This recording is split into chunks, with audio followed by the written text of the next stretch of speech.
All right, good afternoon, or I guess good morning still for some of you if you are in Central Time. Today we have Sarah Thompson with us. She is the owner of Rural Revitalization. She is a consultant and former Main Street director who worked in 4 different Main Street programs, including one of the first regional countywide Main Streets in the country. She was one of the first 9 people to receive her Main Street America Revitalization Professional Certificate in 2017.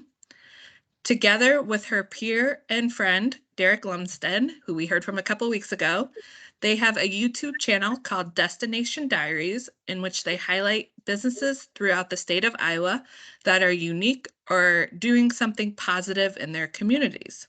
She also writes stories for businesses and downtown nonprofits that can be used as fundraisers called Fables, Tales, Legends, and Lore, Stories of Your Business.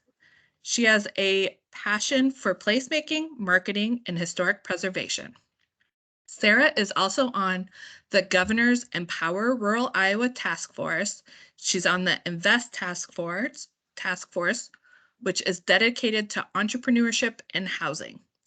Through that, she's also on a committee for a leadership boot camp and exchange, a new rural scale-up program, and the technical assistance program. Recently, she was interviewed by Dane Carlson of the Economic Development Show podcast and was featured in December as one of the 2022 People to Watch in the Des Moines Register. So, Sarah, I will let you have the floor. Great. Thank you so much. Okay, the first thing I'm going to do here is I'm going to start my little presentation because in it I have my stuff. So let me make sure that you guys can you see that? Abby, can you see the screen? Nope.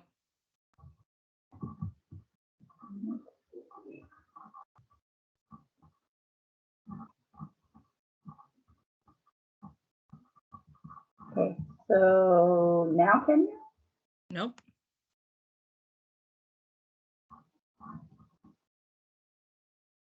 Now can you? Nope. It says I'm sharing. Here we go. Yeah? There, now Okay. you're sharing your screen. There you go. And now are we like in full presentation mode?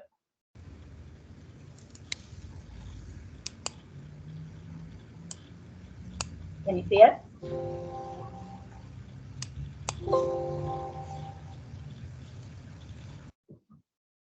Can you still hear me? We can see it and we can hear you. I want to do better than Derek. So welcome to Marketing Promoting Your Main Street. Please know that if you have a question at any time, I would love to answer it right away. Don't wait until the end because it's always helpful when it's like when we're talking about it.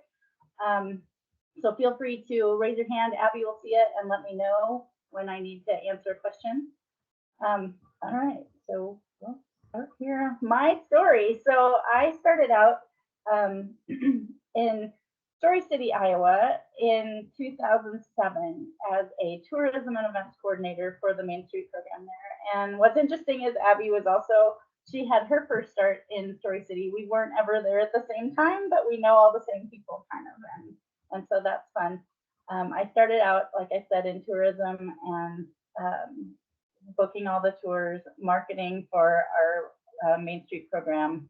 And then I went from there to Lansing, Iowa, which is a very small town. And they weren't currently in the Main Street program. I helped them get in and was their first director, and that was fun. And then I moved back home to my little house here where I grew up.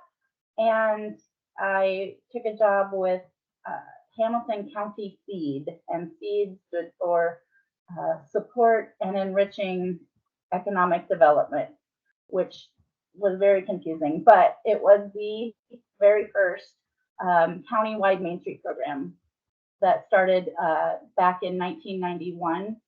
I took the job there in 2013, and so they had gone through several evolutions by then, and there were only currently 4 communities left in the Main Street program out of 9. And so we called it a regional Main Street program. And I was there from 2013 until 2018. And then I created my own consulting business, Rural Revitalization LLC, to help other communities in the less than 5,000 population range learn not just about Main Street, but any kind of economic development if they wanted to start a nonprofit, or if they already had a nonprofit and they needed, help with strategic planning, grant writing, that kind of thing. As my first long-term temporary job with that, I was hired by Jewel, Iowa. So I had left Hamilton County because the supervisors were the ones that provided the city role as far as partnership, and the supervisors had decided to quit funding the Main Street program in Hamilton County. And so when that happened, Jewel wanted to remain a Main Street community, and so they had to do some work to get in on their own. I helped them get in, and then I became their first director, and I was there for a year, which ended in June of 2020. So that was kind of an interesting end because I hadn't actually been in the office since March. But that's kind of my story. Since then, I have been, working from home, which is how the fables, tales, legends, and lore came about. I needed to make some money, and so I started writing stories for businesses. And then working with Derek, started last year doing the YouTube. So we're just going to jump right in. Branding. What is it? Why should we do it? I am not sure where you guys are at in the whole branding sphere, so I'm going to act like you guys know nothing. If you have some idea, that's great. If you're super advanced, this is kind of going to be boring for you. But so branding goes way back to the earliest cattle ranches, I guess, to stop anyone from stealing their cattle. They would brand them, right? So that when they went to market, you knew what farm they came from, and someone couldn't take your cow and make money off of it.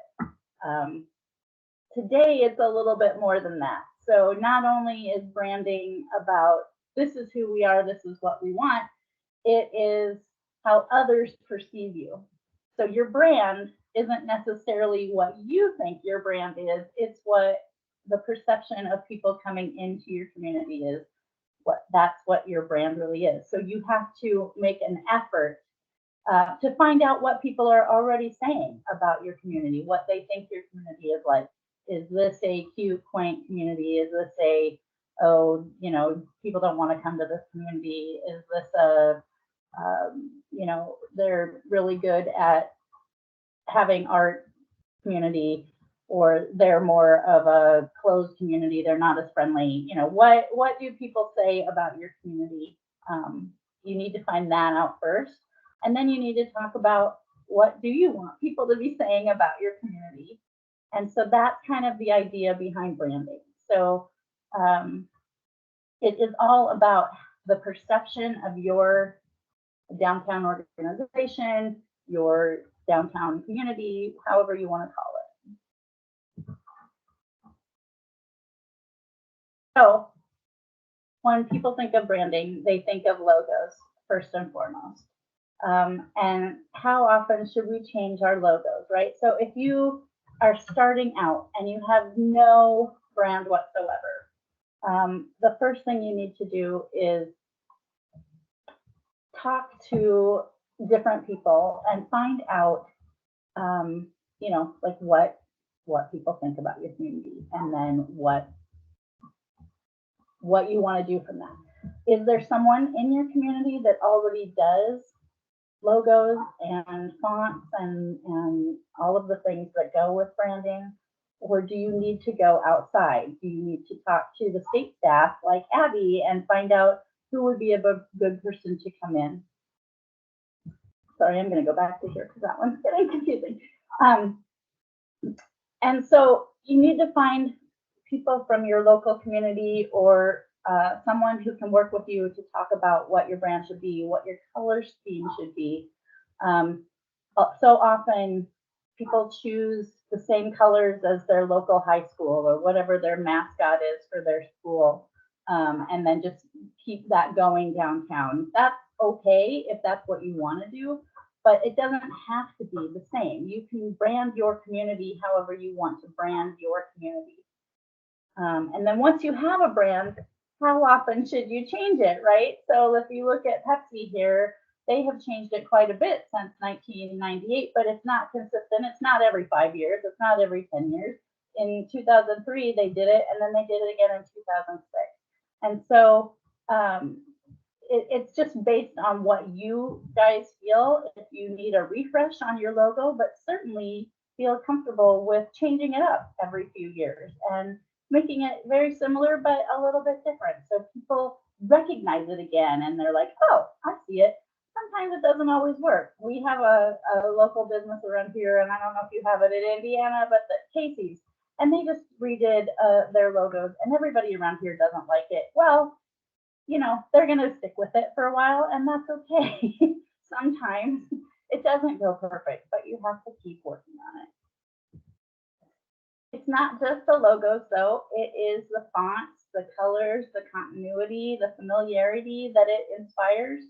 So when you are walking into a community and you see banners that have the town logo and the town colors and you know, maybe a fun saying or whatever they're doing, you kind of feel more welcome. You understand what it is. When you have your downtown organization creating posters and creating artwork for the different events that they're going to have, if they all look consistent, it all gets into people's minds. Oh, this is the Main Street group that's doing this. Oh, this is another design activity, or this is another organization activity. You can have little logos for each of your committees too that relate to the main logo for your Main Street organization or your downtown.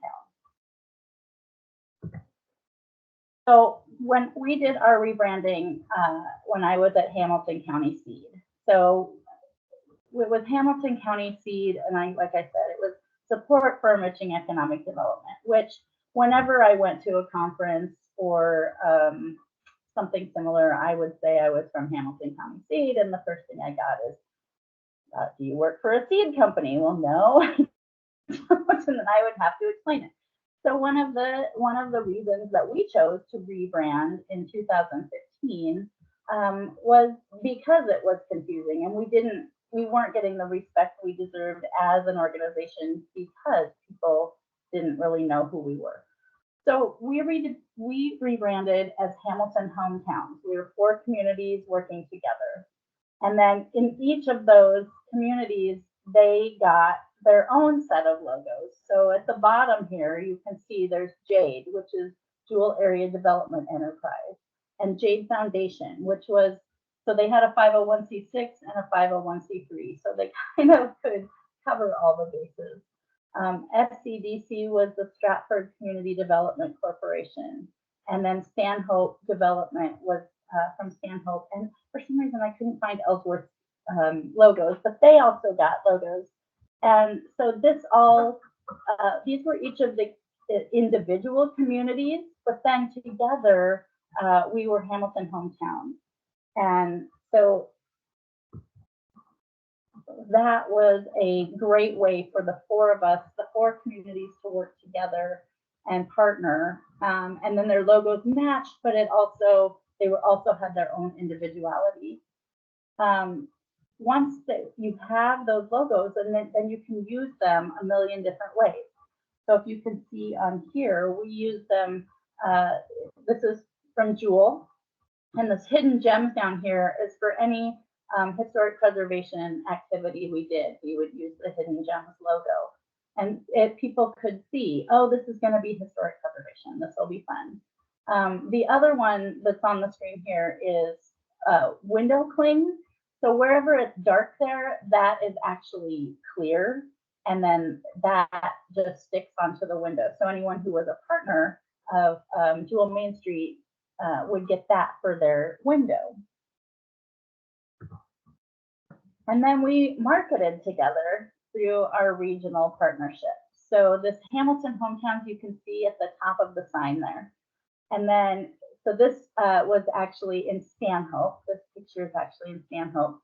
And you can see how far it is, you know, the library's right there, the community building's right there, and then it's 10 miles to Stratford. And if you went to Stratford, they would have a sign that showed where their offices were, all of their things. They had a pool, they had some other attractions, and then it said 10 miles to Stanhope. Stanhope was in the middle of Stratford and Jewell, so there was another sign on the other side of the road, on the other side of Stanhope, that said I think it's 8 miles to Jewell, and then Jewell had one too that said how many miles to Stanhope. And so it was just a way to keep showing that they were together even when they were separate. When we created this new logo and this new branding for Hamilton Hometowns, we really wanted to find a way to kick it off, and so to let everyone know what we were doing. And so we created the Hamilton Hometown Hoopla. And what it was every year we picked a different ending location. But it started in one of the communities around 1 that afternoon, and everyone could come in with a team. Your team could be as many people as you wanted, but it had to be at least 2 people. And it was $10 per person per team to join our hoopla. And then you would get a list of clues, which had 15 different places in each of the 4 communities that you needed to find and take a picture and put up on our social media page on Facebook. And then at the end of the night, by 6 p.m., everybody had to be in the last location. So the first year we did it, they started in Stratford, which was at one end, and ended in Ellsworth, and we had a street dance. And the winning team, who got the most places correct and put a picture up on Facebook, won $1,000. And it was very fun. And you can see in this picture, these pictures here. So at the bottom, this is the group of people who had to judge who got the pictures right. So the clues were tricky too. You couldn't just know exactly where you were going to go take a picture. And what we liked about that was, even if you got the place wrong, we were given a little bit of advertising to that business, right? So people could see all of the different businesses or attractions or interesting places in each of the communities that we came up with. And like I said, we did it for 4 years and it was very fun. And then unfortunately we didn't do it. But Hamilton Hometowns also had its own logo here, and you can see it on these koozies that we created for our hoopla. And we went with a blue and green in our color scheme, which was blue was in Ellsworth and Stratford as one of their colors, and green was in Jewell and Stanhope as one of their primary colors. And so that kind of represented all 4 communities with those 2 colors for us. And we really had fun doing that. Once you kind of have your brand and your logos and your fonts, you kind of want to keep everything in the same, looking the same. It doesn't have to look exactly the same, but if you keep the same fonts and you keep the same look, then people understand that this is intentional and that you're it's a kind of a sense of safety for them, and knowing that they're consistent. This is always going to kind of look the same. It's always quality. I personally use Canva to design ads and marketing and things like that. But you can use InDesign, you can use Publisher. If there's something you're already familiar with and enjoy using, use that for any kind of marketing you want to do. So I'm just going to show you here. If you go to Canva, this is kind of what the front page looks like. And so you can see this is actually my page. I'm with Destination Diaries here. And so, but you like, if you just look at this, you can see you can create presentations, something for social media, videos, print products, marketing. And so you would go in here and then you would choose a template. So here's a template I chose just to let people know where they could find out about our information. So I put up this thing that said we're on social media and we're in the local paper. Off to the left here, you can see like I could have chosen a different design. This is the one that I chose. And then all I did, I left it exactly the same, except at the bottom, I put check us out on Facebook and in the South Hamilton Record News, which is the newspaper out of Jewel. And those are pretty easy. They are like, if you have your own pictures, you can drag your own pictures in there. You can change the font, but they have these really cool, sharp looking layouts that just make it easy for you. And they also have it in the right sizes already. So you can just plug and play and you know it's the right size for a Facebook ad or an Instagram ad or whatever you want to put it on. I also recommend that you maybe don't have exactly the same content on Facebook as you do on Instagram, as you do on Twitter. It can give the same information, but make it look a little different. So if you do have all three, you're not seeing the same thing over and over, but you're seeing the same thing again and again in a different way. That also helps to create this sense of, oh, this is something I need to pay attention to. I've seen this 3 times now. I think there's a statistic that says you need to see something like 10 times before you're really feel like you need to do it. And I don't know about you, but I can be sitting up watching TV, and I was telling Abby, we don't have TV anymore. We just do Hulu and Netflix and YouTube. And so when I go on YouTube, every once in a while, some commercials will pop in, and I really don't like that anymore. But what I notice is they're the same commercials over and over and over. And sometimes the first time I see that commercial, I am like, I would never be interested in that. By the 10th time I've seen that commercial, I'm like, well, maybe I do need a new umbrella, or maybe I do need rain shoes, or whatever it is that they're trying to push to me. But the point is, when you see it over and over and over, your mind starts to think, well, maybe I do need that. And so when you are marketing your community or your businesses or your organization, you need to make sure that people are seeing it over and over, and not just the same thing over and over, but a little bit different. Maybe make the picture different. Maybe make the colors different. Maybe, like I said, give the same information, but give it in 2 totally different ways. When I use Canva, I will take pictures that I take at events. So this was a picture I took at one of our first Thursdays on Main in Jewel. And one thing you need to know, Jewel is a town of about 1,200 people. And so there's not a ton of businesses there. But what we have done over the past, 30 years, it took them 30 years to redo every building. So incremental, you want to talk incremental process. These guys did it. They started in the early 90s with one building, and then they just did one building and the next building and the next building.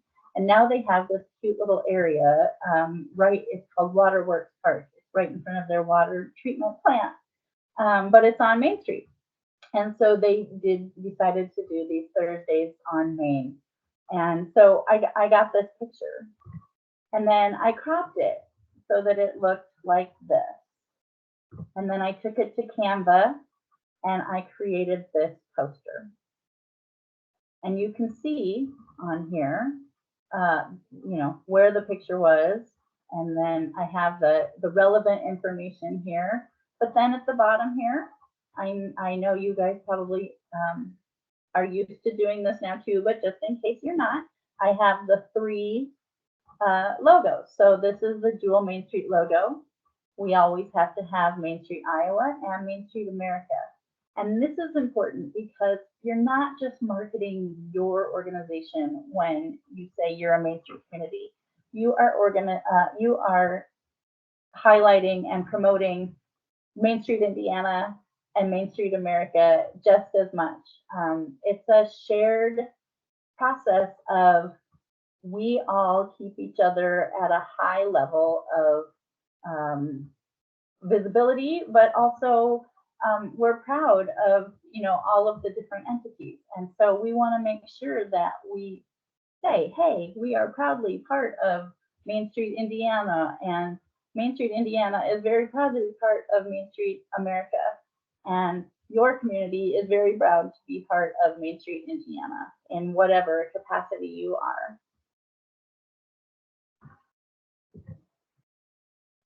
So once you have all your branding figured out, that's when you can start using it for all of your different materials. So you'll see here in the middle is we created it's a tri-fold brochure. I have it laid out. On the other side is just some other pictures and information about the 4-person best shot, which was a golf tournament that we did a few years ago. But again, you'll see that I have those 3 logos at the bottom. And also on the call for community input, we have the 3. Now, I made the dual logos bigger than I made the other 2 logos, but they're all represented. And then this is just the other one is just our certificate of recognition, or whenever we had a ribbon cutting, we would print out that and give it to them in a nice frame and tell them thank you for supporting Downtown Jewel. So these are your logos. Abby sent them to me so that you could see them, and I put a picture in there of how I use them in that one poster. Indiana Main Street is there on the left, and then the Main Street America coordinating program is there on the right, and the Office of Community Rural Affairs. So all of the different logos you need to put on. Just make sure you have them if you don't, and then you can start adding them to all of your materials. Once you have started using your logos and your branding on social media, then you need to find out if people are finding your social media, right? So the ways to do that are varied. So Google Analytics, if you have businesses, you should go and check and make sure that they're all have listings on Google. If they don't, it's very easy to go to Google My Business. And if you're the Main Street director and you are doing your downtown visit, and you go into a business and you say, hey, I noticed that when I Google your business, you don't show up. Maybe they just don't know that they can go to Google My Business and get a listing on Google, so that when someone searches for them, they show up. Even if they don't have a website, there will be something there that says, yes, this is a business, and you can put in your business hours and that kind of thing. Once you have done that, then you can use Google Analytics to track, how many people visited my site, what time of the day do they come. Sometimes it's handy to know that a lot of people look at your stuff at 5 o'clock. So put something up at 4:55, right? And not 6 o'clock when everybody's already going to have supper instead of playing on their phone. Hootsuite is another example of a way to post lots of social media content in different places. Hootsuite is a place where you can add your Twitter, your Instagram, your Facebook, all of your social media contacts, or all of the places you do your social media, and then you can schedule it. So this is going up at 5 o'clock, this is going up at 6 o'clock, this is going up at 7 o'clock. And and it will put it up there for you. So you only need to create your content and then, go and put it in. You don't have to be there right at 7 o'clock to hit upload. It will do it for you. And then it also has analytics that you can look at to see, oh, people are coming at this time. Oh, it's mostly men, or oh, it's mostly women, or between this ages. And that kind of helps you, one, know if you need to do different kinds of marketing, if you're trying to reach a different audience, or if you're reaching the audience that you want, then you know that you're doing the right thing and to keep doing that. And so that can be. Facebook, just became Meta. They have a brand new logo, right? And so it used to be Pages. You would help you take care of your Facebook page, but now it's called Meta Business Suite, and it's a new app. And on there, again, you can see how many people have looked at each individual post you've made. You can see, again, what time of day they did, what kinds of people, if they're men in their 20s or women in their 40s. All of that stuff is valuable information. And the reason that you collect that is, again, so you know that you're hitting the people you want to hit. And if you're not, then you need to figure out your strategy for how do we hit the people that we want to hit. Is there a different place we need to post our things? Is everybody in our demographic on Snapchat and not on Facebook anymore? These are things that you need to know, and probably your org committee should know how to do too, since they'll probably be the ones mostly helping you with your marketing of your program.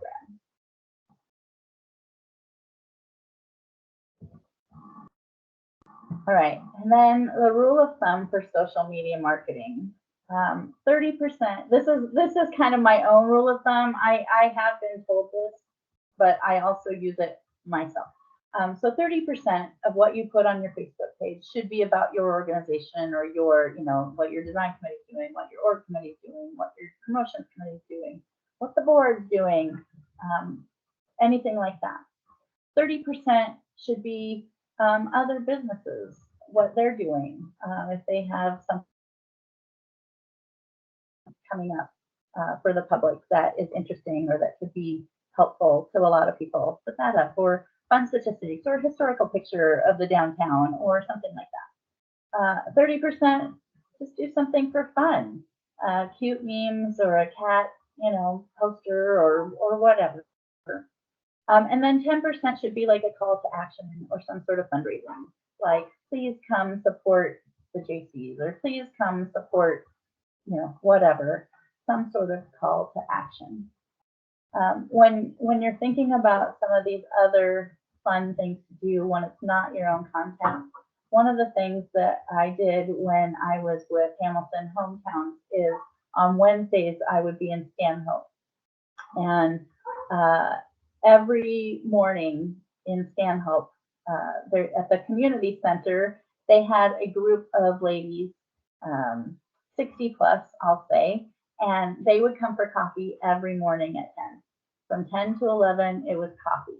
And so on Wednesdays, when I was in Stanhope, I would go to the community center and I would talk to these ladies, because these ladies are the ones who really would, disseminate any information I wanted to put out, but also give me the scoop on what's happening in town. Because when I was there with 4 communities, I was only in each community 1 or 1.5 days a week.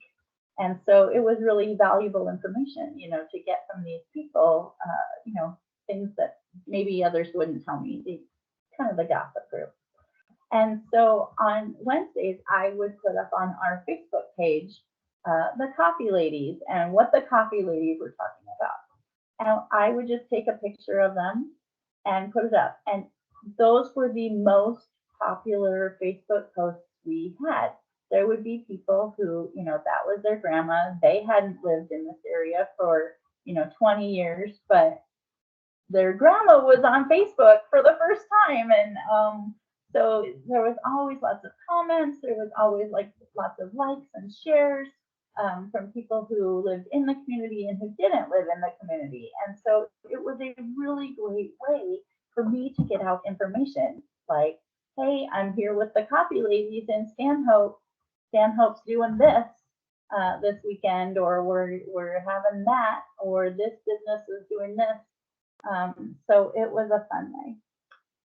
When I was in Lansing, we created a Caught in the Act Facebook post, and it was if someone got caught doing something nice or helping someone out or whatever, we would just put up a random picture, usually unless we actually happened to get a picture of it happening, but most of the time it was so and so helped so and so get her groceries to the car. It was very simple little things, but it made the people on the board and the org committee pay a little more attention to, who's doing some fun things, because we have to make another Facebook post coming up. But then we would also get people, just from the community saying, oh, hey, I saw so and so do this really nice thing for so and so. And it became a lot of fun. And I don't know if they still do that or not. I don't think that they do. But anyway, it's something that you can think about as part of your other content, for not just necessarily what is happening in your downtown, but ways to highlight the cool people. Maybe you have a volunteer spotlight or a business spotlight or a board member spotlight, committee member spotlight, something like that. So one of the final frontiers for social media right now is YouTube.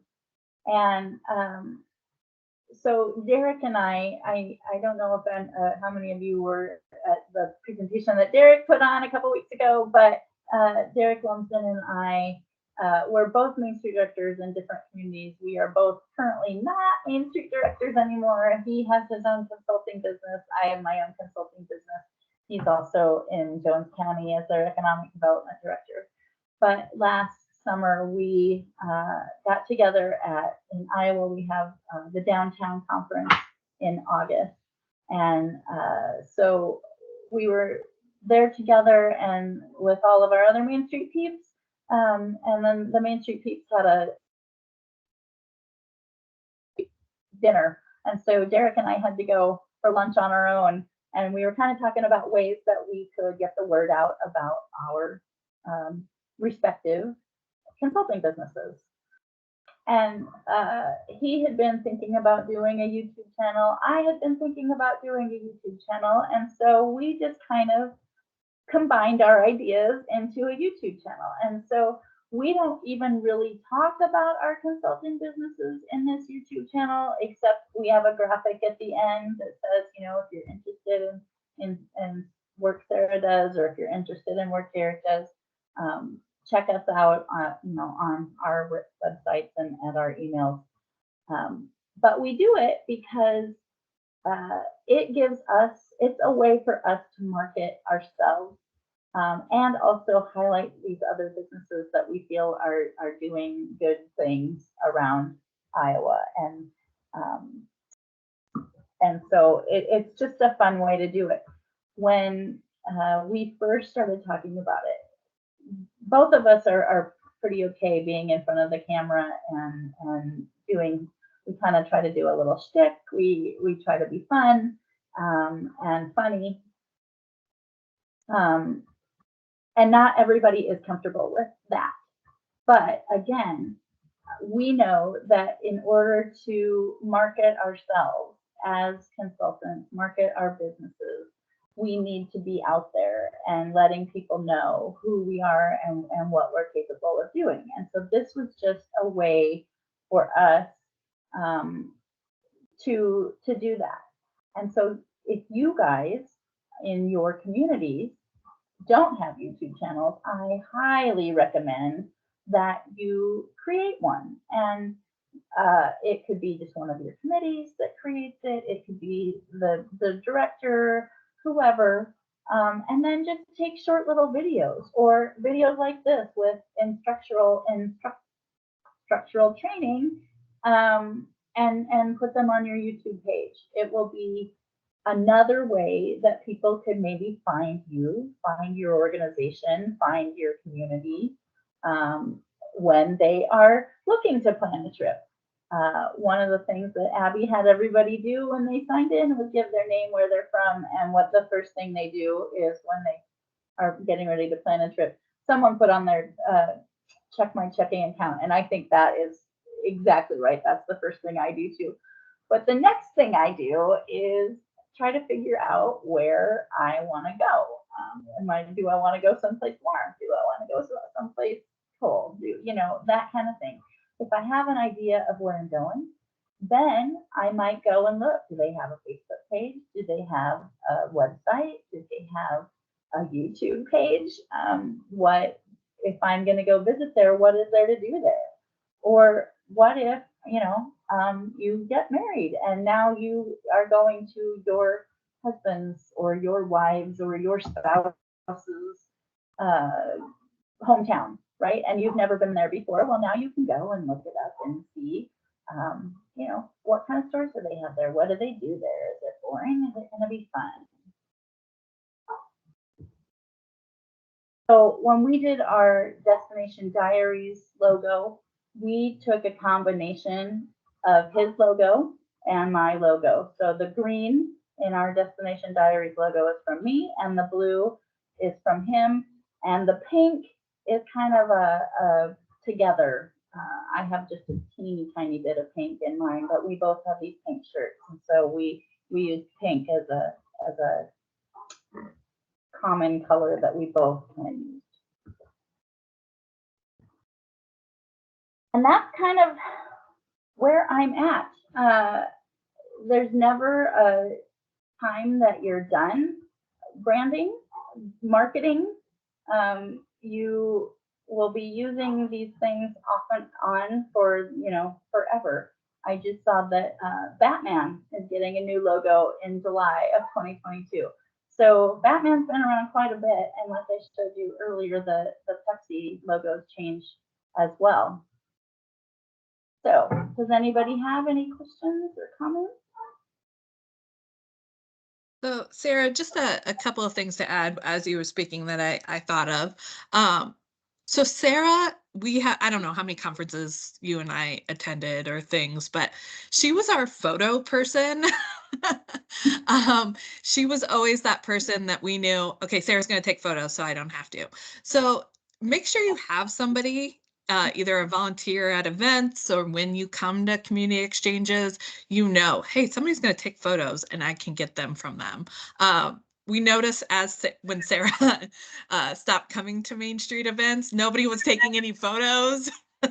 So, it was hard for us then because we would go back to our social media and post, hey, today I attended a training in Mount Vernon, and we would post photos. Well, we didn't have anybody who was taking any photos. So make sure if you're that person that you're sharing those photos with other people, or that you find somebody who is that person. The other thing that kind of came up over the weekend, that I was trying to like everybody's Facebook pages and Instagram pages, as personal as me. And I noticed there's a lot of communities that don't have the state in their descriptions. So I would type in, say, Washington. Washington is the most popular name in America for community names. So, if they were a Main Street, if I typed in Main Street, Washington, I would have 10 that came up, and would not know which state. If I was looking for one in Indiana, there was no state. So just a note for everybody, make sure you go into your social media platforms and you're putting in Indiana. So those are just a couple of things. I see we do have some hand raised. So let me see.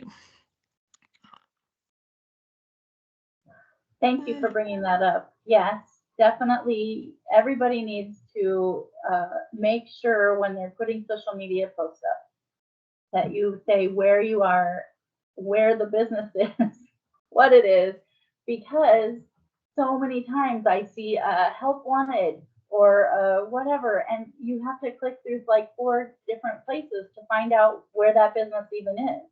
A lot of times people assume that, if you see their ad that you know where they are, and that's not true. And especially if you're a Main Street community, make sure that everybody knows where you are. Toot your own horn so everybody knows who you are and that you're proud to be from Indiana. Now let's see, Anna in North Vernon, you had a question. If you just want to unmute yourself and ask, go for it.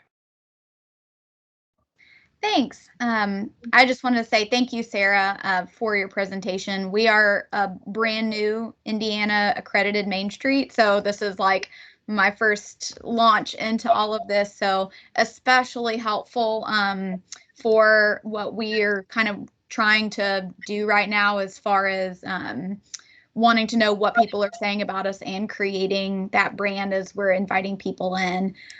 One question that I did have as we kind of get ourselves up and running on social media is, to what frequency of posting have you seen to be the most effective? Daily, multiple times a day, kind of what's a sweet spot? I would recommend once or maybe twice a day if something comes up. I know that when I am getting bombarded with another notification, then I shut off the notification. And then people aren't seeing you when they shut off the notification. So I would say once a day, unless something big happens and you need to get that out. If all of a sudden the water's going to get shut off, you might need to make another post and say, hey, heads up, this is what's going to happen. But yeah, don't kill people with too many posts. That would be my recommendation. Awesome. Thank you. Yeah.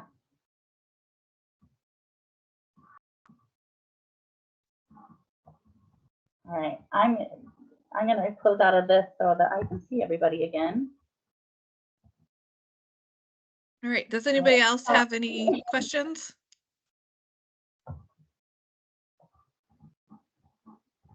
I feel like I went kind of fast on some of it. So if anybody does have questions later that they think of, certainly you can get a hold of me. You can get a hold of Abby and she can get a hold of me, however you want to do it. But yeah, it was a lot of information.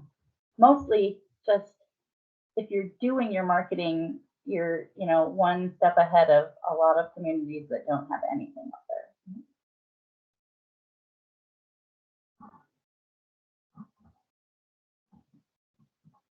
Okay. Should Main Streets use TikTok? Very good. Yes.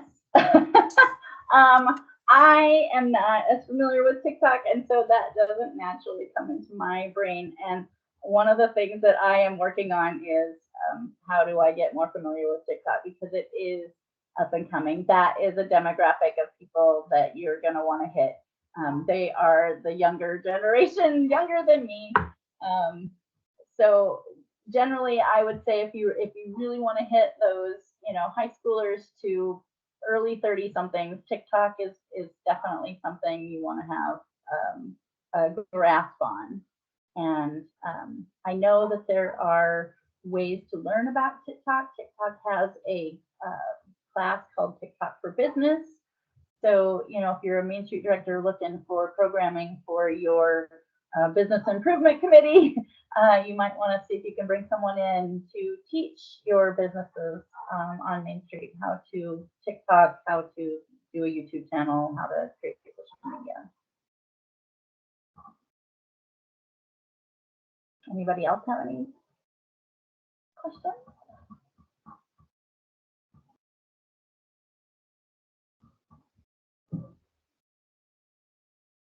Sarah did hit it pretty hard, but I just want to follow up with make sure you are using those logos, the Indiana Main Street logo, and the if you are a nationally accredited Main Street or an Indiana affiliated Main Street, you are using the Main Street America logo, as long as you're paying your membership.